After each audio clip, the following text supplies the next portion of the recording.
It's known as the toughest hike in the world, about a 750-mile walk from one end of the Grand Canyon to the other. Two friends decided to take on this challenge, a journey that took about a year to complete. Writer Kevin Fedarko sharing his experience with photographer Pete McBride in the new book, A Walk in the Park, the true story of a spectacular misadventure in the Grand Canyon. And Kevin joins us now. Thanks for being with us. Good morning.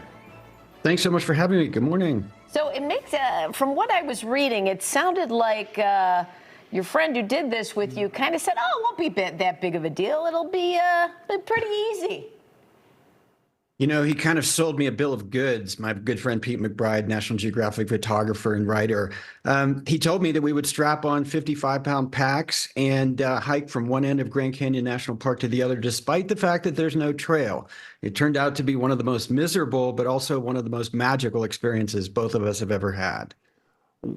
I mean, other than the distance and the heat, of course, people hike all the time. What was difficult about this one?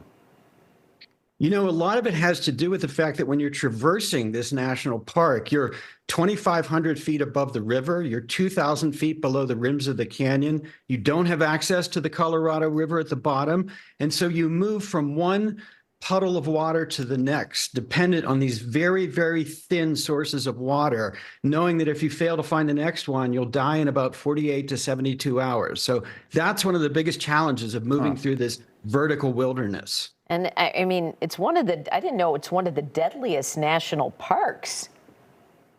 It is. It's an incredibly dangerous terrain. It's probably the most fractured and fragmented and broken pieces of landscape we have in North America.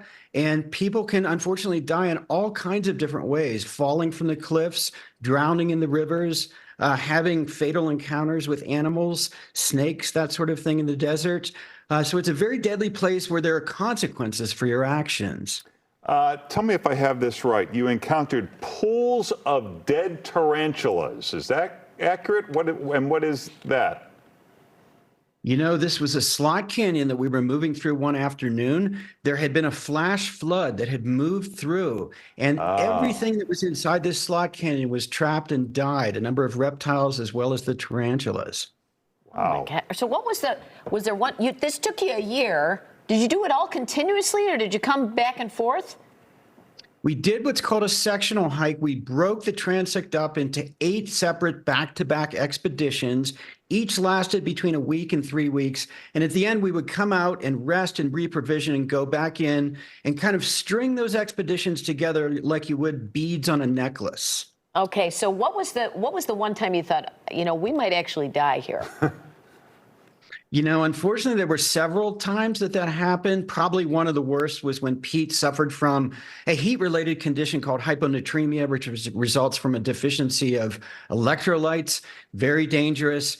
You can slip into a coma and die. And we had to actually hike out of the canyon. That was all because it was so hot. It was between 110 and 115 degrees at that point. And you did encounter people down there. Talk about that and how they survive. Well, we had a number of amazing encounters with Native American tribes. There are 11 Native American tribes whose ancestral lands abut or lie directly inside of what is now Grand Canyon National Park. These people are still very much connected to the landscape. They understand it better than people like myself, and they imparted a lot of their knowledge and their insights to us along the course of our journey. Wow. So do you recommend people doing this, or I mean, I don't know. No, it's a terrible idea to do this. Pete and I are kind of poster boys for how not to do this hike. But what we discovered, in addition to the suffering and the brutality, were just amazing, extraordinary moments. This is a very famous landscape that is filled with secret treasures and wonders, everything from tiny springs that support 500 times the density of plants and animals that the surrounding desert can, to a pageantry of light that arcs over the sky each and every night as the constellations come out, and you can gaze up and stare into that great river of light, the Milky Way galaxy, something that people in Chicago and Atlanta and New York never get to see. You know, we're showing some pictures of some dope sitting on the edges of cliffs and stuff. You know, you hear these stories all the time of people trying to get this perfect photo. I mean, I'm just looking at these that we're showing, and unbelievable. Yeah, that looks dangerous You enough. didn't take any selfies, did you? We didn't take any selfies, but those photos illustrate something important. It's not necessary to strap a huge pack on your back and spend a year stumbling through the remote reaches of this landscape, this national park, to touch and be touched by its wonders. It's enough to do what 6 million people do each and every year. You drive up to the edge of the South Rim, you find a quiet spot, and you gaze into the majesty and the magisterial wonder that is laid at your feet. I'm curious what the reaction was of the Native American tribes to you, what their advice was, and were you able to photograph them, or is that something they were not comfortable with? We were able to photograph them. They very much want their stories to be told. When we created this national park, we actually pushed these people out and exiled them from their homes, but their connections to the land remains, and they are a vital and important part of the park's past as well as its present and future, and they want people to understand that. Well, the book is A Walk in the Park, the true story of a spectacular misadventure in the Grand Canyon. You can get more at Kevin's sites and on his social accounts. Thanks, Kevin. Thanks, Kevin. Thank you so much for having me.